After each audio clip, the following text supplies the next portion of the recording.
నమస్తే. నేను మీ అశ్విని కుమార్. దక్షిణ భారతదేశం ఎప్పుడు కూడా ఉత్తర భారతదేశంలో అక్కడ బాంబ్ బ్లాస్టులు జరిగినాయి, టెర్రరిస్టులు ఎన్కౌంటర్ అయింది, ఇవన్నీ వింటూ ఉంటాము. లో ప్రొఫైల్లో ఉంటుంది దక్షిణ భారతదేశం.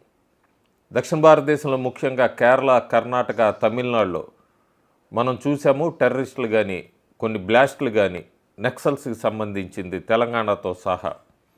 కాకపోతే ఈ మధ్య కొత్తగా సౌత్ టెర్రర్, ఈ సౌత్ టెర్రర్ అనేది అయితే దాదాపు 3-4 సంవత్సరాల నుంచి బాగా విస్తరించింది దక్షిణ భారతదేశంలో. ఆంధ్రప్రదేశ్లో కూడా కొత్త విషయాలు బయటపడుతున్నాయి, కొత్త కోణాలు తమిళనాడులో నడుస్తున్నాయి. ఈ ఆంధ్రప్రదేశ్, తమిళనాడు ఈ రెండిట్లో జరుగుతున్న ఈ సౌత్ టెర్రర్ని కానీ లేదా టెర్రరిజంని రూపుమాపటం, అవినీతి నిర్మూలన, కరప్షన్ని నిర్మూలించడానికి తమిళనాడు, ఆంధ్రప్రదేశ్ని కొత్త డైరెక్షన్లో, మార్గదర్శనంలో ముందుకు తీసుకెళ్ళటానికి ఇద్దరు ధృవతారులు కొత్తగా తెర మీదకి వచ్చారు. దాదాపు వీళ్ళిద్దరూ కూడా తెర మీదకి వచ్చాక జరుగుతున్న మార్పులన్నీ చూస్తూనే ఉన్నాము. వీళ్ళిద్దరు వెనక ఉండి నడిపిస్తున్న శక్తి మాత్రం కేంద్ర ప్రభుత్వమే. ఈ ఇద్దరు ధృవతారులని నేను చెప్తున్న వాళ్ళిద్దరూ కూడా ఒకళ్ళు తమిళనాడుకి చెందిన వ్యక్తి, ఇంకొకళ్ళు ఆంధ్రప్రదేశ్కి చెందిన వ్యక్తి. ఇద్దరు రాజకీయాల్లోకి రాకముందు వృత్తులు వేరు. వాళ్ళందరూ కూడా ఒకళ్ళు ఐపీఎస్ నుంచి వచ్చిన వాళ్ళు, ఇంకొకళ్ళు సినీ రంగం నుంచి వచ్చిన వాళ్ళు. ఐపీఎస్ నుంచి కూడా వేరే కర్ణాటక రాష్ట్రంలో చేసి తమిళనాడుకి వచ్చి తమిళనాడులో భారతీయ జనతా పార్టీలో చేరి భారతీయ జనతా పార్టీని మొట్టమొదటిసారిగా 56 లక్షల ఓట్లు 2024 లోక్సభ ఎన్నికల్లో బీజేపీకి సాధించిన వ్యక్తి అన్నామలై గురించి కూడా చాలామంది పెద్దగా ఈ తెలుగు రాష్ట్రాల పేపర్లో, మీడియాలో రాదు. అన్నామలై అనే వ్యక్తి ఏం లేదు, ఎందుకంటే అన్నామలై వలన ఒక్క లోక్సభ స్థానం రాలేదు, అన్నామలై వలన బీజేపీకి ప్రయోజనం లేదు అంటూ కూడా పెదవిరుస్తున్న వాళ్ళు చాలామంది ఉన్నారు. కానీ అన్నామలై తమిళనాడులో చేస్తున్నది చాలా ముఖ్యమైనది. ఆ కేంద్ర ప్రభుత్వం, ముఖ్యంగా అమిత్ షా, మోడీ ఏ డైరెక్షన్లో అయితే ఆ డైరెక్షన్లోనే నడుస్తున్నాడు అన్నామలై అన్నదైతే క్లియర్గా చెప్పచ్చు మనం. దాదాపు నార్కోటిక్స్, డ్రగ్స్కి సంబంధించి, కరప్షన్కి సంబంధించి, అట్లాగే శ్రీలంక, తమిళనాడు దీనికి న్యాబీకి సంబంధించింది, వీటన్నిటిని కూడా అతను ఒక కంట కనిపెడుతూ ఇంకో పక్క తమిళనాడులో బీజేపీ రావాలంటూ కూడా తీవ్ర ప్రయత్నాలు చేస్తున్నాడు అధికారంలోకి రావటానికి. దాదాపు 3 నెలల నుంచి ఆయన కేంబ్రిడ్జ్ యూనివర్సిటీలో పాలిటిక్స్కి సంబంధించిన ఒక కోర్సు చేయడానికి వెళ్ళిన అన్నామలై తమిళనాడుకి తిరిగి రాగానే బీజేపీ తమిళనాడులో మళ్ళీ కూడా ఊపిరి పోసుకుంది. 3 నెలల నుంచి కూడా యాక్టివిటీస్ అన్నీ ఆగిపోయినాయి బీజేపీకి సంబంధించి. ఒక పక్క తమిళ యాక్టర్ విజయ్ కూడా రాజకీయ పార్టీ స్థాపించి ఆయన బీజేపీ వ్యతిరేక ఓట్లు చీల్చి డిఎంకేకి సహాయపడదామంటూ కూడా ఆయన లోపల చేస్తున్న ప్రయత్నాలన్నీ కూడా అన్నామలై ఎప్పుడైతే మళ్ళీ యూకే నుంచి తమిళనాడుకి తిరిగి వచ్చారో మళ్ళీ అవన్నీ కూడా ఆగినాయి. ఆయన రావటమే కాదు, ప్రస్తుతం తమిళనాడు వరదల్లో ఉంది. చెన్నైలో వరదలతో ఎయిర్పోర్ట్లన్నీ కూడా మూసివేశారు, ప్రజలంతా కూడా ఇబ్బంది పడుతున్నారు. డిఎంకే నాయకులు ఎప్పటిలాగే చెన్నై వరకే సహాయ సహకారాలు అందిస్తూ ఫోటోషూట్లో బిజీగా ఉంటే అన్నామలై రాగానే 2020లో చేశాడు, మళ్ళీ ఇప్పుడు 2024లో కూడా కడలూరు, వివిధ జిల్లాల్లో, గ్రామీణ ప్రాంతాల్లో తిరుగుతూ కూడా అన్ని రకాల సహాయ సహకారాలు అందిస్తున్నాడు వరద బాధితులకి. ఇందాక నేను చెప్పినట్టుగా ఇంకొక వ్యక్తి ఉన్నాడు. ఆ వ్యక్తి గురించి చెప్పే ముందు అన్నామలై ఉదయనిధి స్టాలిన్ని కౌంటర్ ఇవ్వటంలో కానీ, సనాతన ధర్మాన్ని నిర్మూలిస్తాను అంటూ పలికిన ఉదయనిధి స్టాలిన్కి, ఎంకే స్టాలిన్కి, ద్రవిడియన్ పార్టీస్కి నిద్ర లేకుండా చేయబోతున్నాడు. మళ్ళీ అన్నామలై తిరిగి ఈ రాబోయే రోజుల్లో మనం చూడబోతున్నాము. ప్రస్తుతం తమిళనాడులో అయితే సుప్రీంకోర్టు కూడా చెప్పింది, మంత్రి సెంథిల్ లాంటి వాళ్ళందరినీ మీరు బర్తరఫ్ చేస్తారు, మేము బెయిల్ ఇవ్వగానే కూడా మళ్ళీ మంత్రి పదవి తీసుకుంటారు. ఇదంతా ఏంటి, ఇంత అవినీతిలో కూరుకుపోయిన ప్రభుత్వాన్ని సుప్రీంకోర్టు చివాట్లు పెట్టినా కూడా డిఎంకే ప్రభుత్వం ఎక్కడా కూడా దాని గురించి ఆలోచిస్తున్నట్టుగా లేదు. తమిళనాడులో ఇప్పుడు ప్రస్తుతం అన్నామలై నేను చెప్పినట్టుగానే ఇటు బీజేపీని బలపరుస్తూ ఇంకొక పక్క చేస్తున్న ముఖ్యమైన పని ఈ కరప్షన్. తమిళనాడు కరప్షన్ ఎక్కడ దాకా వెళ్ళిపోయిందంటే ఇంటర్నేషనల్ లెవెల్ దాకా వెళ్ళిపోయిందన్నది ఆధారాలతో సహా రాబోయే రోజుల్లో బయటపడిపోతుంది, డ్రగ్స్ ర్యాకెట్స్తో సహా. సో అన్నామలైని మనం మర్చిపోకూడదు. ఆయన ఐపీఎస్ నుంచి వచ్చిన బీజేపీలో చేరాడు, సనాతన ధర్మం అంటూ తమిళనాడులో పోరాడుతున్నాడు. ఇంకో ముఖ్యమైన వ్యక్తి, ఆంధ్రప్రదేశ్కి చెందిన వ్యక్తి, సినీ రంగానికి చెందిన వ్యక్తి, సినీ రంగంలో ఎంతోమంది అభిమానులు చాలామంది అప్పుడు అన్నారు, అందరూ కూడా ఆయన సోదరుడు కూడా సినీ రంగానికి చెందిన వ్యక్తి కాబట్టి ఆయన ఫాలోవర్స్ అంతా కూడా ఈయనకి సపోర్ట్ చేశారు కాబట్టి ఈయనకి ఎంత క్రేజ్ ఉంది అన్నప్పటికీ అవి పట్టించుకోకుండా ఆయన సినిమాలంటూ ఆయన చేసుకుంటూ వచ్చి రాజకీయ రంగ ప్రవేశం చేసిన వ్యక్తి పవన్ కళ్యాణ్. 2014లో ఆయన పార్టీ పెట్టింది అందరికీ తెలుసు. జనసేన తర్వాత ఎలాంటి మార్పులు వచ్చినాయి 19 తర్వాత మాత్రం పవన్ కళ్యాణ్లో చాలా మార్పులు చూశారు. ఎట్లాగైనా సరే అధికార పార్టీ చేస్తున్న అవినీతిని నేనొక్కడే ప్రజల కోసం పోరాడతాను, ప్రజల తరఫున నిలబడతాను, మళ్ళీ వైఎస్ఆర్సీపీని అధికారంలోకి రానివ్వకుండా ఖచ్చితంగా ప్రయత్నిస్తానంటూ ఆయన 2020 నుంచి అడుగులు వేయటం మొదలుపెట్టారు.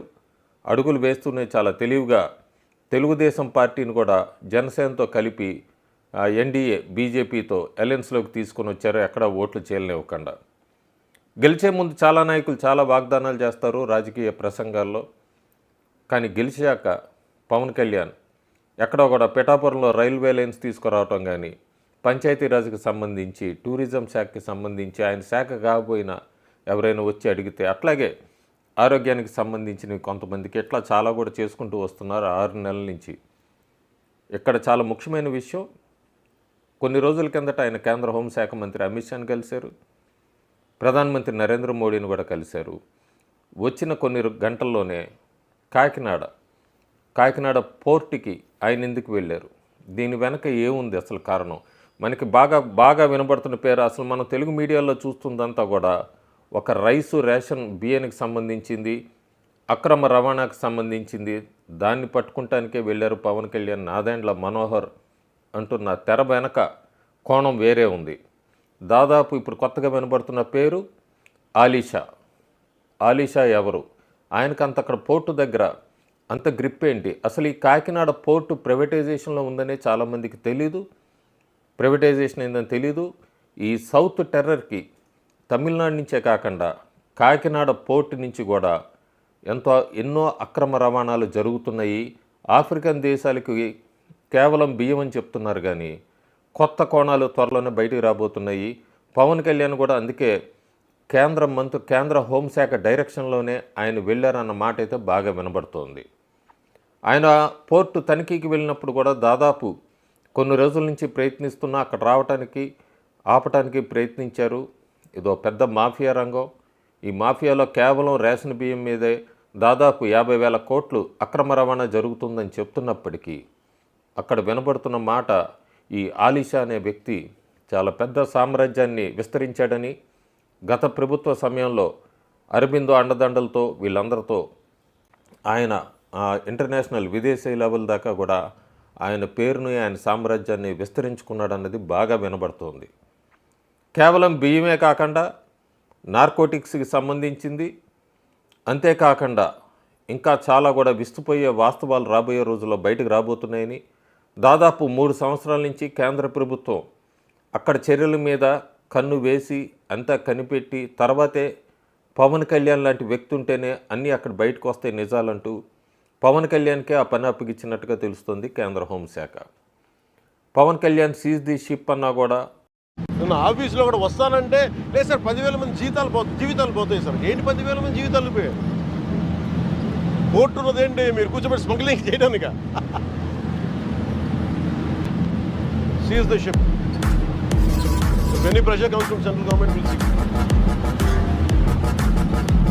ఆ తర్వాత అన్నమాట ఏమన్నా కేంద్ర ప్రభుత్వం నుంచి ప్రెషర్స్ వస్తే నేను చూసుకుంటాను అన్నాడంటేనే కేంద్ర ప్రభుత్వం అతనికి ఎంత గట్టిగా ఆ విషయంలో సపోర్ట్ చేస్తుంది అన్నది మనం ఇక్కడ చూడాలి. అందరికీ తెలిసిన పవన్ కళ్యాణ్ ఒక సినీ నటుడు, అవినీతిని అంతమొందిస్తాను అంటూ కూడా రాజకీయాల్లోకి వచ్చాడు. ఆంధ్రప్రదేశ్ డిప్యూటీ సీఎం, రాష్ట్రంలో జనసేన గ్రాఫ్ బాగా పెరిగిందని చెప్తున్నారు. పవన్ కళ్యాణ్ నెంబర్ 2 అని ప్రస్తుతం వినబడుతున్న మాట. ఇదంతా ఒక కోణం.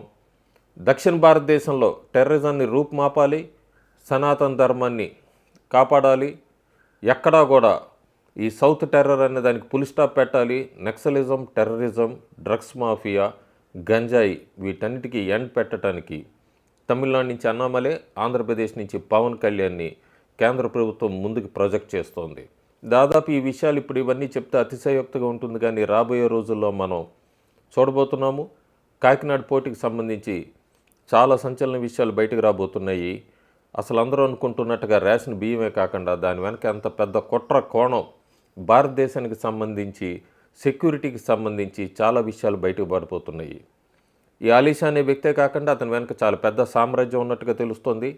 ముంబై దాకా లింక్స్ ఉన్నట్టుగా తెలుస్తుంది, అక్కడి నుంచి విదేశాల దాకా లింక్స్ ఉన్నట్టుగా తెలుస్తుంది. అందుకే అతను చాలా ధైర్యంగా హూ ఈజ్ పవన్ కళ్యాణ్ అనగలుగుతున్నాడంటే అతని వెనక ఎంత పట్టు ఉంది, ఎంతమంది పెద్ద మనుషులు ఉన్నారనేది మనకు అర్థమవుతుంది. సో వీటన్నిటికీ ఎండ్ చూడబోతున్నాం త్వరలోనే. కేంద్ర ప్రభుత్వం చాలా గట్టిగా కూడా తొక్కి వేయాలి ఇలాంటి వాళ్ళందరినీ కూడా నిర్ణయం తీసుకుంది. పవన్ కళ్యాణ్ ఒక పక్క పిఠాపురం ఇందాక నేను చెప్పినట్టుగానే రోడ్లు వేయటం ఇవన్నీ కూడా ఆయన అధికారంలోకి వచ్చాక మాట తప్పకుండా ఏమేం ప్రచారం హామీలు ఇచ్చారో అవన్నీ చేసుకుంటూ వెళ్తున్నాడు. ఇంకో పక్క చాలా ముఖ్యమైనది ఆంధ్రప్రదేశ్ రాష్ట్రాన్ని, దక్షిణ భారతదేశాన్ని ఈ డ్రగ్స్ మాఫియా నుంచి, ఈ టెర్రరిజం నుంచి, ఈ నార్కోటిక్స్కి సంబంధించి వీటన్నిటి నుంచి కూడా అక్రమ రవాణాలు ఇలాంటివన్నిటికీ కూడా ఫుల్ స్టాప్ పెట్టబోతున్నాడు. రాజకీయాల్లో కూడా నిజమైన హీరో కాబోతున్నాడు. అన్నామలై అవకాశం రాలేదు. 2026లో అసెంబ్లీ ఎన్నికలు చూడబోతున్నారు తమిళనాడు ప్రజలు. తమిళనాడు ప్రజలు విజ్ఞతకు వదిలేయాలి. ఎందుకంటే అక్కడ ద్రవిడియన్ పార్టీస్ బాగా పాతుకుపోయినాయి. నిజం వాళ్ళకి తెలియటానికి ఇంకొన్ని సంవత్సరాలు టైం పట్టచ్చు. ఈ లోపలే వాళ్ళు ఏమన్నా మేల్కొంటారా, లేదు మేము ఇంకా ఇట్లాగే ఈ కల్తీ సారాలకి తాగి ప్రాణాలు కోల్పోతాం, లేకపోతే వరదల్లో మీకు పక్కన ఒక విజువల్ పెడతాను. 90 రోజుల కిందటే డిఎంకే ప్రభుత్వం ఒక బ్రిడ్జి శంకుస్థాపన ఓపెన్ కూడా చేసింది. కేవలం ఈ చిన్న వర్షాలకి వరదలని చెప్తున్నారు. దీనికి ఆ బ్రిడ్జి కొట్టుకుపోయిందంటేనే ఆ బ్రిడ్జి నిర్మాణంలో ఎంత అవినీతి జరిగిందనేది మనం ఊహించుకోవచ్చు. సో తమిళనాడు ప్రజలు మరి వాళ్ళు లేదు మేము ద్రవిడియన్ పార్టీస్కి ఓటేస్తాము, మేము డ్రగ్స్లోను నార్కోటిక్స్లోను మునిగి తేల్తాము, మాకేం పర్వాలేదు స్కాములతో ఉన్నా కూడా, మాకు కేంద్ర ప్రభుత్వం ఎన్ని నిధులు ఇచ్చినా మాకు అక్కర్లేదు, మేము వీటితో తృప్తిగా ఉన్నామని మళ్ళీ డిఎంకే లేదా ద్రవిడియన్ పార్టీని గెలిపించుకుంటారా? లేదా ఒక క్లీన్ ఇమేజ్ ఉన్న వ్యక్తి ఇప్పుడు ఆంధ్రప్రదేశ్లో పవన్ కళ్యాణ్ నన్ను ఒకసారి గెలిపించండి, గెలిపిస్తే నేనేంటో చూపిస్తా అని చెప్పి ఆయన గెలిచాక చేస్తున్న సర్వీస్ అలాంటివన్నీ కూడా చూసి తమిళనాడులో కూడా అన్నామలై లాంటి వ్యక్తికి అవకాశం ఇస్తారా అనేది అయితే వాళ్ళకే వదిలేద్దాము. కానీ ప్రస్తుతానికి చెప్పచ్చు అన్నామలై, పవన్ కళ్యాణ్ ఇద్దరూ కూడా దక్షిణ ధ్రువతారులు. లక్ష్యం ఒకటే, సనాతన ధర్మాన్ని స్థాపించటం, అవినీతిని మాఫియా మీద ఉక్కు పాదం మోపటం. సో దీనిలో ఎంతవరకు సక్సెస్ అవుతో చూడాలి మనం. ప్రస్తుతానికైతే మాత్రం ఇద్దరు కూడా లైఫ్ చాలా జాగ్రత్తగా ఉండాలి. థ్రెట్స్ రాబోయే రోజుల్లో వీళ్ళిద్దరూ వాళ్ళ గోల్ రీచ్ అవుతారని, లక్ష్యం నెరవేరుతారని, గోల్కి దగ్గరగా వెళ్తారని అయితే ఆశిద్దాం. Thank you.